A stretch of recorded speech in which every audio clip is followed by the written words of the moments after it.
before we start. Right, is that working? Let's just check on there. Which part of Yorkshire are you actually in at the moment, Matt? I'm in Leeds. I'm in sunny Leeds. Ah. Just got how's the lockdown in Leeds? It's depressing. I mean, I haven't really noticed much of a difference between Leeds and everywhere else. But you know, it's just miserable having to go to bed at 10 o'clock or get sent home at 10 o'clock, isn't it? Right. Yeah. Just one. All right. So this is live now. Right. Hey guys, just excuse me and Alan having a private conversation there. We are just about to do a podcast with a guest that some of you guys may have seen before on the show. So I'm going to do a little introduction because we'll be recording this for use on YouTube and iTunes and everything else. So just bear with us while we do that. I'm going to be talking to Alan about Corona, about lockdown, about inconsistency, about many of the questions that I've got about Corona and its kind of wider reaching implications. And Alan, during lockdown, has written a couple of books. He's been a little book writing machine. I think he's got 3 or 4 more that are nearly finished, and I'm sure some of the content of those books are going to feature in some of the answers. And so, and for anyone who's seen this before, like I said, Alan and I spoke originally in March. It was one of our more popular interviews, and certainly one of the most popular ones surrounding Corona. So, looking forward to chatting with him again. So, any questions, any comments, bang them in the comment box, and I'll try and include as much as I can, and I'll try and get Alan answering for you guys, because I know, well, just from watching social media, everybody has got questions, if not comments, and certainly, I guess, probably anger and confusion about Corona-related stuff. So, looking forward to answering my questions and hopefully answering yours too. So, let's get on with it. Hey guys, welcome to another episode of the Matt Haycox Show. I'm Matt Haycox here today with a guest who regular viewers and listeners may have seen before, Dr. Alan Watkins. For those of you that don't know Alan's a neuroscientist and a polymath, and he runs a consultancy working with some of the world's biggest companies advising on leadership. Alan and I originally met, virtually met 6 or 7 months ago at the beginning of lockdown, when we were talking specifically about Corona, lockdown hadn't happened, I don't think, when you and I were first talking, Alan. And I think I interviewed 2 or 3 people just to get a better understanding of the virus and what was probably to come. Although what we spoke about probably at the time probably bore no resemblance to what has actually come and what's continued to play out. So thanks a lot for joining us again, and really excited to listen to you and pick your brains. I mean, I have got many questions, as I'm sure the people are going to be asking as well. But maybe I'll just I'll throw it more openly over to you to see what you've been up to, what your thoughts are, and how things have panned out differently over the last 6 or 7 months compared to what you and I initially spoke about and what we thought was to come.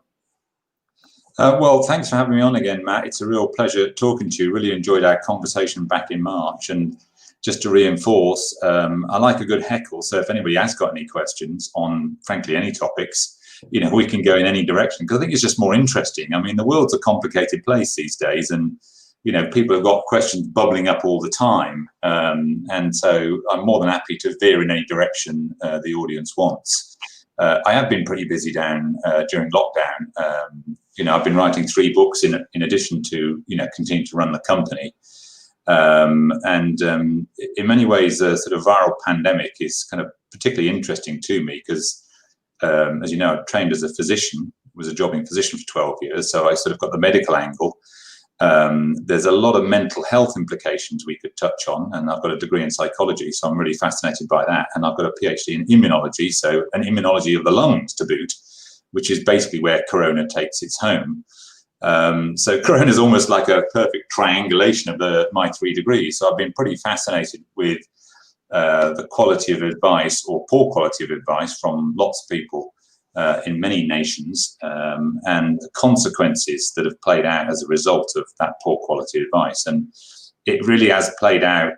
Some of the things that have happened since March have been entirely predictable, and some of the things have, slightly surprising. So we can get into that. So let me jump in with a question then, which I guess comes off the back of you saying some of the things that have happened since March are entirely predictable. And I guess everything I'll ask is asked completely from a layman's perspective. So, in the chronology of coming out of lockdown, lockdown happens. We, and I say allegedly because let's go off the government stats that are released. We stem the outbreak of corona.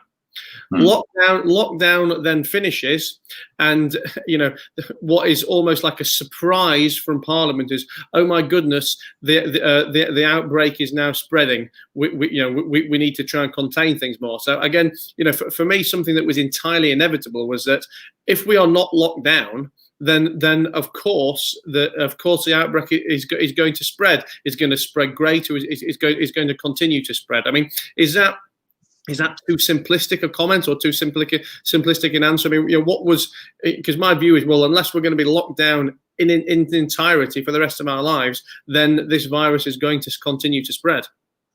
Well, entirely predictable, and many people did predict it.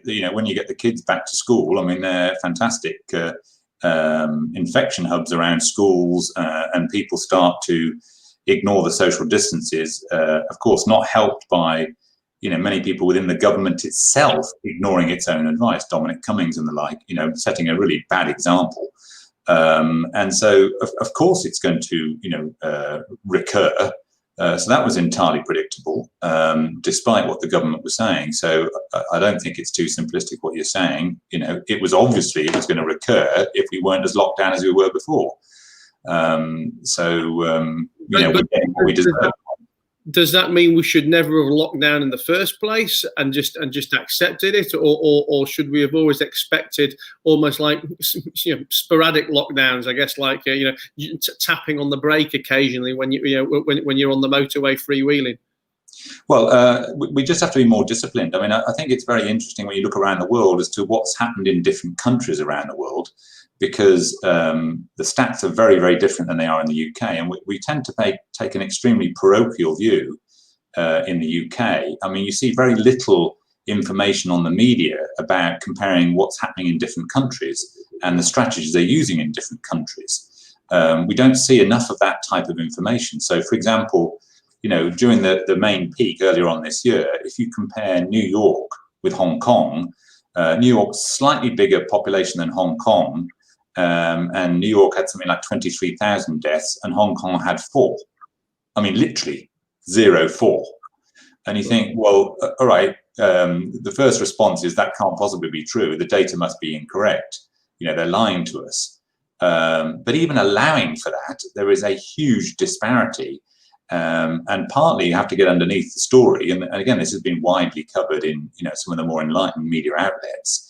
Is they took a way more disciplined approach to social distancing, mask wearing, gloving up, washing your hands, all of the things that we're now latterly being told is important. They did that in Hong Kong right from the get-go because they had SARS, and so they learned what it meant, to actually protect themselves. And information sharing of where the hotspots were happening, despite not through the government sources, by the way, through the power of the people themselves. And we just haven't been that disciplined. I mean, there's been a laissez-faire attitude. So it was right to lock down. But, when we started to come out of that, we came out with, I think, too much of a laissez-faire attitude. And you see today, people wandering around, not wearing the face mask properly, not actually socially distancing properly. And I can understand that. I mean, people are fed up with the advice they're being given. I mean, I was going to say, I guess there's probably a lot to do with the contradictory and inconsistency of advice. I mean, like we talk about masks, and let's ignore for a minute whether or not people like wearing them. If you ask 6 experts, you're going to get 6 different answers as to whether or not masks actually work. Yes, they work. No, they don't stop you catching it. Yes, they stop you spreading it, but no, they don't stop you catching it. And then obviously there's different thicknesses of mask, different styles of mask, etc. Taking the mask as an individual item, how useful in the prevention of spread is that? Well, I mean, look at Hong Kong, 4 deaths. They massively masked up. I mean, anybody, even pre-COVID, would travel in China. People just wear masks a lot more frequently out there anyway. And if you look at some of the infection rates in Asia, they're way lower than we see in many countries in Europe that didn't mask up. So I mean, I remember doing a webinar way back in March saying masks are going to be here to stay. So the government advice was, as you just indicated, was going up and down all the time. Again, no, masks will be a thing, and they will become really important for the rest of the year, if not through into next year. I mean, I said that back in March on a webinar myself. And this is where we are. There's something interesting about, which we could talk about, the sort of cult of the expert, is that we tend to turn to people, experts for an expert view. But the trouble is, the experts we're talking to are too, their focus is too narrow. They don't see all the wide implications, and therefore become over-reliant. And then we get a sort of battle, as exactly as described, on one expert versus another expert. And what we need is to pull back and get a range of people in the room collaborating effectively together, because these things are pretty complicated, Matt, and we're relying on single point experts who see it from a very narrow perspective, and that is a mistake. I mean, who's making the decisions for Boris? I mean, is Boris making his own decision ultimately, or is the a very narrow group of advisors? I think it's a narrow group of advisors. Again, difficult to be sure, because there's so much deliberate confusion and misdirection going on. I mean, politics is sort of awash with it. I mean, politics for me has now become synonymous with sort of deceit, distraction, distortion, disruption, discrediting, displacement, doubt, and discarding points of view. What I call in one of my new books, the 7 deadly arts of deception. And politics is awash. I mean, it's impossible now to see a politician on television who isn't using one of these 7 deadly arts to, basically confuse people. So you have to sort of get beneath the surface. I mean, I suspect that Boris is not making the decisions, that he's getting advice. And again, this has been widely reported. The level of incompetence we're seeing from political leadership, not just in the UK, by the way, globally, is quite staggering in many nation states. So there's in my view, a sort of a political regression in sort of ethnocentric divisiveness. So politics and political leadership is going backwards globally at the moment, and that's a major problem. Now, I mean, whether or not it's realistically possible to do so, I mean, do you see this as something that should have been dealt with kind of centrally, globally, right, so that there's a global set of rules for lockdown, or do you think it's all right country by country? I mean, it's really interesting, Matt. Again, if you pull back from the specific pandemic that we're experiencing right now, there's a wonderful woman called Elizabeth Sahtouris, who's an evolutionary biologist, very wise individual, and she tells a lovely story, which is, if you look at the 2 most successful species on the planet, it's Homo sapiens and bacteria. And the reason we're the most successful species on the planet is because we collaborate. So if you look at the evolution of all living things, it took bacteria about 1 billion years, 1 billion years, to realize it's more energy efficient to collaborate than to kill. So bacteria, before there were any kind of complex organisms on the planet, bacteria were sort of ruling the reefs for about 1 billion years. And after about 1 billion years, it sort of occurred to bacteria, oh, maybe we better collaborate. Maybe that'd be more energy efficient. And so the first bit of collaboration is they would share a bit of their cytoplasmic DNA in a library, which became the nucleus. So it took 1 billion years to create a nucleus in a cell. And then, of course, once these single-celled organisms had a nucleus, they all started killing each other again. So it sort of reset, and another 1 billion years passed before bacteria went, maybe we ought to collaborate. Maybe that's more energy efficient to collaborate. So it took 2 billion years, and the second big leap forward was, the second bit of collaboration was going from single-celled organisms to multi-celled organisms. And then eventually at some point, humanity emerged, Homo sapiens as a multicellular organism. And of course, of all the multicellular organisms, human beings are more collaborative than anybody. So we are successful because we collaborate. But what's failed in COVID is a wonderful example of we just don't collaborate well enough yet. We're still learning how to do that well. So we're not sharing medical data properly. There is no common agreement internationally on how to report a COVID infection, how to report a COVID death. And so the stats around the world are very variable. There's no common sort of rule set about how to deal and how to stop viruses jumping from, in this case, rats and bats and ducks, we think, in the wet markets in Asia into humans. I mean, this is we've got history for this, because that's what happened with HIV. It jumped from monkeys into humans. That's what happened with Ebola. That's what happened with SARS. And this is the fourth time in recent memory that we've had a virus jump from animals into humans. And we're not learning to take better care of food security in certain parts of the world.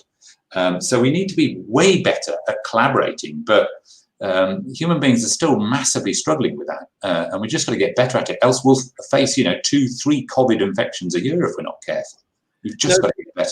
Now, talking numbers, I mean, again, I say if you're watching social media now, and I mean, I guess it depends. It depends whose content the algorithm's pushing in your direction. But many of the kind of posts I see at the moment really relate to the fact that yes, the numbers of the numbers of cases and confirmed cases may be going up, but the death toll's going down, and that kind of discrepancy is pushing further and further and further apart. I mean, is that the case? And if so, why are we moving to more extreme measures now if the death toll is going down? Well, we've reached a point where it's very difficult to trust the data we've been given, even by our own government. Why? Because politics is awash and regressing globally into a deceitful position. And you can't get a straight answer out of anybody. How can we trust these people when they themselves, including the chief medical officer, Dominic Cummings, Boris himself, actually are not even following their own guidelines? How can we trust what they're saying to us? So it's very difficult to tell, to be perfectly honest. I mean, we've got a much greater incidence, but then we've got testing like we didn't have before. If you look at the data, it looks like, and then take this with a pinch of salt, it looks like the admission rate to hospital is increasing. So it looks like cases are on the rise, and therefore they're going. This sort of let's go hard and let's go early seems to be the mantra, which some of the better countries did in the first wave. Seems to be the strategy in the second wave. But there just isn't a rich quality debate going on amongst people, who can collaborate effectively to give us wise guidance. We seem to be having shoot from the hip, make the policy up on the moment, on the fly, based on the last 10 minutes. We've got to get better. And using, I mean, you talking hospital admissions, I guess they're therefore implying severity or not here. I mean, again, taking this from personal experience. I mean, I was in France at the back end of the summer with some friends, with some family, and we came back to England, and basically I said the bubble, the containment unit we were in, not that we were containing, but we were all on a boat together. Basically, we all came back to England and tested positive. Of the kind of 10 of us involved, we were all in bed. Let's say, well, my daughter tested positive. You wouldn't have known any different. The rest of us, we were in bed. Let's say anywhere between a day, a week. We all had varying symptoms between headaches and sore throats and stuff. But what I kind of say about it is, if the word corona if we didn't know the word corona, we wouldn't even be talking about it. We'd be saying we came back to England. We've obviously all caught a bug because we've been in close confinement, felt a bit shitty, felt run down. Depending on how manly or weak we felt, it dictated whether or not we fancied going to bed or fancied going to work. But for our unit, this was nothing worth talking about. This was a bit of flu that we felt shitty coming back from holiday for, and we looked at it and think, how the hell is the world shutting down off the back of this now? Were we lucky in mild circumstances, or was our experience par for the course? I think your experience is entirely par for the course. I mean, we've known from the get-go that the vast majority of people, particularly, if you're under 70, get a mild infection. We've known that since the beginning. But the whole strategy initially in the early days was to avoid, a rising death rate.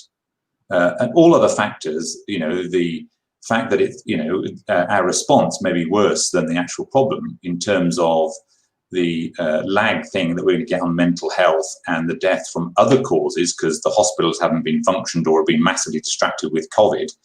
That's sort of largely ignored, not taken into the mix. The economic consequences not taken into the mix because the only thing that mattered was the death rate. And then what mattered is the overwhelm of the intensive care services because we didn't have enough ventilators because we hadn't properly prepared.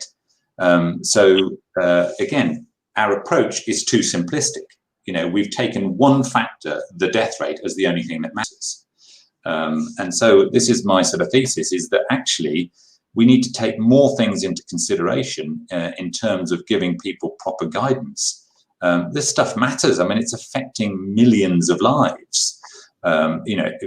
Not just in the UK, everywhere. And the suffering that's caused is not just through the increased death rate in those at risk. It's also the suffering of mental health problems, people feeling, and you're seeing an increasing spike on all that stuff, and the economic pain that's going to, be reaped across the world. So we need to take all of that into account, not just the death rate. We were obsessed by the simple death rate, and that was a mistake. Well, that was going to be my next question too, insofar as, do you think that the economic toll, and I mean, okay, you use the word mental health. I mean, whether we're talking genuine mental health or whether we're talking, let's say, just human enjoyment, do you think the toll on those three things is now being completely outweighed with the necessity, to look at the health risks here? No, I mean, as I say, you've got to take all of this into account.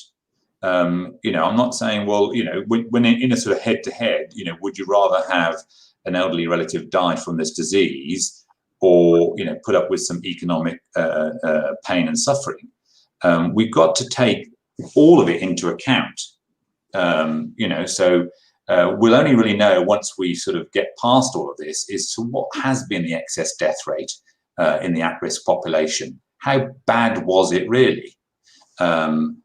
So we've got to take that into account and then weigh that in, against the increased death rate from people not getting appropriate treatment for their regular medical problems, and the increased suicide rate, the increased self-harm rate, the increased depression rate because people have lost their jobs and can't get another job.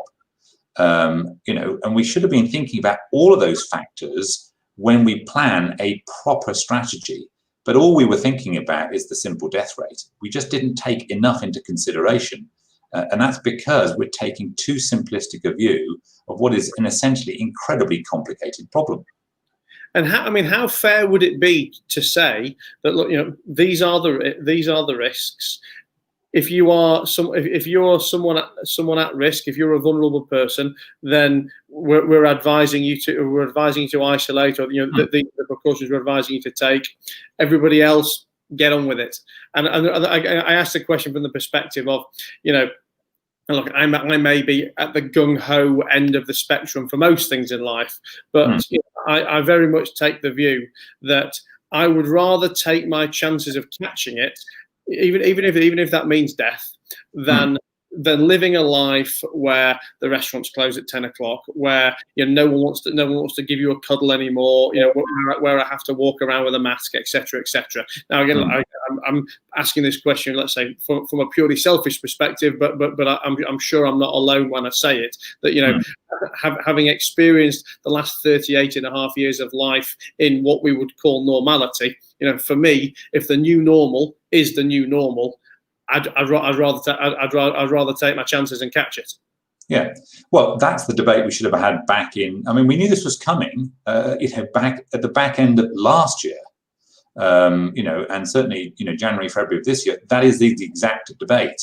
Now, if you look at some of the Scandinavian countries, they have taken much more of what's called a herd immunity approach in the way that you describe, which is protect those vulnerable people, those with pre-existing lung disease, the elderly, and so on.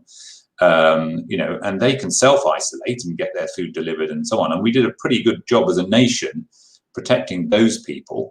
So it didn't, it was sort of slightly flattened the sombrero, as Boris used to say. We should have had that debate, and decided as a nation, are we going to go down a herd immunity? Now people give a very strong argument that one death is one death too many. So it goes right to the heart of, well, what do we consider as important in society? Suffering is not just the suffering from the death of a loved one, it's all the other types of suffering that you've been talking about, and we're just highlighting now, the economic suffering, the mental health suffering. We have to take all of those things into account in order to make an informed choice, and we simply didn't. I think that is the problem. Like you say, one death is one death too many. But it's also, it's also a completely unrealistic statement to make in the context of anything, really. Because if we're going to live a life of one death is one death too many, then we should never get in a car. Look, I don't want to die in a car accident, and I could prevent that by never getting in a car. But it's also not realistic, like a realistic balance for my life. I don't want my daughter to get kidnapped, and I could lock her in the bedroom until she's 55 years old. But it's not a realistic or fun way to live life. And I guess to me that's that balance that we're in right now. And again, it may be easy for me to say because I'm not vulnerable, because I haven't seen people close to me die. But I don't know. Again, you can make as many analogies as you want, can't you? But I also think smoking, for example, if we talk about things that wind me up with this, if the government is so bothered about the deaths and the unnecessary deaths, then why do we allow smoking? I mean, that's a very clear one that no one is going to debate the figures on. Smoking kills both yourself and others through passive smoking. Ultimately, Matt, that's about freedom of choice, right? Is people know what the risk is. In fact, smokers often overestimate the risk if you look at the research. But it's about freedom of choice. We don't live in a totalitarian state. People have choice, but and we can't, decide just based on our own personal. We all live in a nation. We all live in a community. So ultimately, it's the community's choice, not our individual choice. We can't leave it to individual discretion. We, as a community, have to make a decision, and that's essentially what the government is meant to be doing. They are our elected representatives. Who, because we haven't got a system, unfortunately, yet, where, we can all vote online right now about whether we want option A, which is, a severe lockdown, or option B, the Matt Haycock, herd immunity, when we've taken care of the, we can't vote online right now on which of those options and then follow, because we haven't got that system. What we've got is representatives in Parliament who are our proxy for making that decision, and I think this is by widespread view, they've been found somewhat wanting of being able to guide us effectively through the crisis. It's been a shambles, I think, but we are where we are, Matt. So we've got to now try and learn from what are the real lessons we can take away from this sort of shambolic handling. Is we've got to become more clued up about complex issues, and we've got to, actually think about some of these things. Think about the way that the food system works globally, else we'll get another one of these viruses in a year or two, and then another one and another one. So this is just the beginning. We've got to look at how our elected representatives do or don't represent the views. We've got to look at our own participation in this kind of decision making. So there are many things that need to come out of this that would get us to a better place. We can't continue to sit back passively, finger pointing. We've got to become activists. We've got to take a more active role as citizens and try and change the system for the better, because otherwise we'll be on the receiving end of this kind of nonsense again and again and again. And the only way out of that is we become more actively engaged and try and make the system better. And I mean that the health system and the way that, global health system, that we communicate more effectively with each other across nation states, collaborate, in that way, and look at the way that the political system works better, look at the way that the economic system works better, because there's plenty of data showing that, some of the most impoverished areas have the highest COVID rate. So this is not just about the sort of health system. This is about poverty in the UK. And if you certainly look at other nation states where poverty levels are high, they have a much higher infection rate. So there are all sorts of things that we really need to look at. And if we're going to sort of create a better future, we have to lean into some of these big, complicated issues. Part of the difficulty is that people who we've elected are not sufficiently sophisticated to deal with the level of complexity that's now being created. And just before we came online, we talk about one, both of your books that you've written during lockdown. One of them, I forget the title, but it's something like Truth in a World of Lies, or yeah, be honest, reclaiming the truth in a world that lies. That's one of them. Yeah. Yeah, and be honest. Can you tell me a bit about the content of that, and maybe particularly how it may apply to the last 6 months of our lives? I mean, there's a new normal in politics, and Donald Trump, bless his heart, has sort of set a new standard, even within the White House. People are going, "My God, it's chaos." Sort of the ability of people today to lie. I mean, 10 years ago, people would have fallen on their sword and resigned for the kind of behaviour. It's a new normal of deceit, and it sort of seems to be currency. If you look at Jeffrey Epstein, I mean, lied his way into the banking system. We're awash with people around us, lying, and it's the extent of the lying and the scale of the lying is unbelievable. And so, that book is about, we have to reclaim the truth. We have to stop lying to each other. We have to stop lying to ourselves. We have to understand the nature of truth. I mean, truth is a very interesting thing. They're basically, one goes into court and to tell the truth, the whole truth, and nothing but the truth. But there are actually 3 truths. And a lot of people don't realize this. There's my truth, what I believe to be true. There's the collective shared truth. And then there's the observable truth, independent of anybody's opinion. And most people don't realize that. They think there is just a truth. And so what happens is people get confused. They think my truth is the truth. And it isn't. My truth is my truth. It's my view of the world. It's not the truth. And so people have to start understanding these subtleties because they make a profound difference. So when we, go into court and a court is there to try and establish the truth. Well, establishing the truth, we call witnesses, and witnesses give us a view of, I was there at the time, Your Honour, and what I saw was, in sort of some slightly foggy or relatively clear memory of the moment, and we're taking it as gospel. Well, that's a subjective truth. It's not an absolute truth. It's a subjective truth, and so we hear witnesses from, and then we have 12, the jury of 12 people, which then create a shared truth, which is used as a proxy for the truth. So the phenomenon of truth is quite a complicated thing. And we have to understand that, because if we don't understand that, we're in this post-truth world where, certainly politicians, but many people in power are deliberately lying, engaging in what we call these 7 deadly arts of deception. So, they're distracting you. So it's that classic magician thing,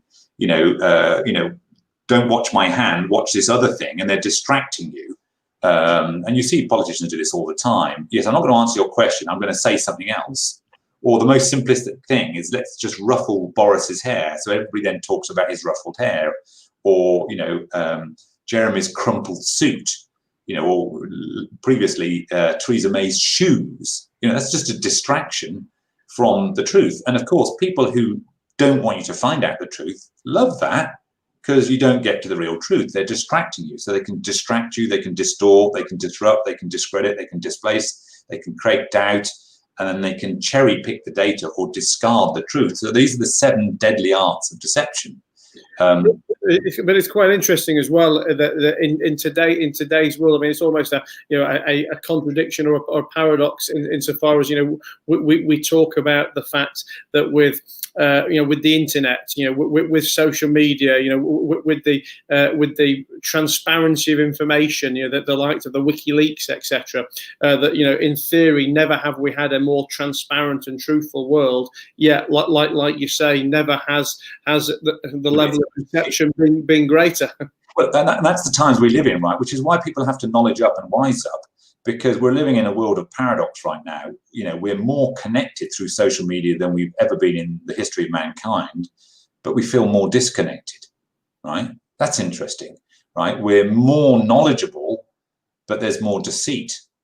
There's all these emergencies flaring up. I mean, before COVID, Australia was on fire.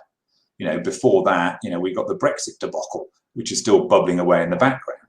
So there's all these emergencies. Before that, Extinction Rebellion, and there's these emergencies going on at the same time as there's an emergence of much greater levels of wisdom. So you've got an emergency and an emergence at the same time. So these are we're in this world now, and this is the new normal. It's paradoxical. We're more connected and disconnected at the same time.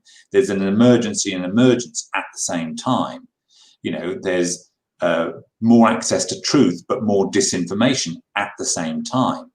This is the world we're now in. And therefore, the only way to cope with this really complicated world is we have to get smarter. We have to wise up, and we have to set down and adhere to some principles like being honest. So in the book, we write about, humanity, the hack for humanity, which is 4 things. HACK is an acronym for honesty, appreciation, curiosity, and kindness. So we do well if we embrace those 4 elements. We actually started to be way more honest with each other, but doing that with kindness. I mean, that was Caroline Flack's message, right? Be kind. I'm just going to be brutally honest. Would you like me to be honest? Well, not if it means you're going to be unkind. No, I don't want you to be honest, you're going to be unkind. But I'd like you to be honest if you're going to be kind at the same time. So honesty with kindness, an appreciation of our lives, an appreciation of, and this is what David Attenborough was doing about the natural world. I mean, he gave a very inspiring comment recently, when asked, what was the one thing he would recommend to humanity? And he said, appreciate the natural world and stop wasting, and I thought that was really inspirational. So we need to appreciate our own lives, appreciate the gift of being alive, appreciate the planet and the natural world on another whole level. Stop being so consumptive, because, we're all sort of up in arms about the fact that we're going to get, the 1% death rate of humanity. But humanity has been eradicating other species 1% a year for the last 20 years. And so now, we're going to get that happening to us. And we're way too sort of human-centric in our view. We're sharing the planet with many, many millions of species, and we need to be more appreciative of the natural world, as David Attenborough exhorted us, and be more curious about, well, how do we live on this planet with all these other species? How do we live in harmony, stop being so consumptive, and how do we get a balanced thing? So we need to be more curious about that. And there is a way forward. We can do it, and I'm an eternal optimist. But we need to be much more curious about that and knowledge up and wise up and start to fix these profoundly broken systems, and there are many of them. Perfect. Well, listen, Alan, I certainly appreciate you for having your time here and for answering many of my curiosities. I'm sure the guys listening and watching both now and if anyone watches this after the fact is going to certainly get some of their questions answered and comments either validated or answered as well. So for anyone else who wants to catch up on your books, find your books, hear more from you, just tell us where we can find them and give you. Yes, so, I mean, you can just Dr Alan Watkins. Google me, you'll find my TED Talks online. complete-curiosity.com is our website. There's loads of resources out there, a lot of them free. You'll find me on Facebook, I'm on Instagram. slightly. I don't really know how Instagram works, but I'm on there. But just reach out. You know, we're very open and receptive. And the good news in all of this, Matt, is we've got to remain optimistic.